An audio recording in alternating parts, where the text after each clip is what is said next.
நாடாளுமன்ற மழைக்கால கூட்டத்தொடர் நாளை தொடங்க உள்ளது. ஆகஸ்ட் 21ஆம் தேதி வரை நடைபெறும் இக்கூட்டத்தொடரில் தேசிய விளையாட்டு நிர்வாக மசோதா, தேசிய ஊக்கமருந்து தடுப்பு சட்ட திருத்த மசோதா உள்ளிட்ட 8 மசோதாக்களை நிறைவேற்றவும், மணிப்பூரில் குடியரசுத் தலைவர் ஆட்சியை நீட்டிக்க நாடாளுமன்றத்தின் ஒப்புதலை அரசு கோரவும் மத்திய அரசு திட்டமிட்டுள்ளது. ஆபரேஷன் சிந்தூர், அது தொடர்பான அமெரிக்க அதிபர் டிரம்பின் கருத்துக்கள், அகமதாபாத் விமான விபத்து, பீகார் வாக்காளர் பட்டியல் திருத்த பணி உள்ளிட்ட விவகாரங்களை கிளப்ப எதிர்க்கட்சிகள் திட்டமிட்டுள்ள நிலையில் கூட்டத்தொடரை சுமூகமாக நடத்துவதற்காக இன்று அனைத்துக் கட்சி கூட்டத்திற்கு மத்திய அரசு ஏற்பாடு செய்துள்ளது.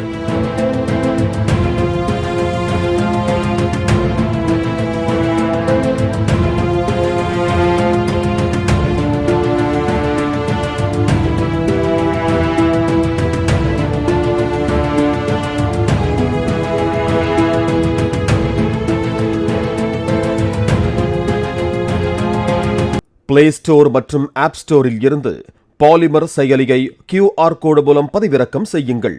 செய்திகளை உடனுக்குடன் பெறுங்கள்.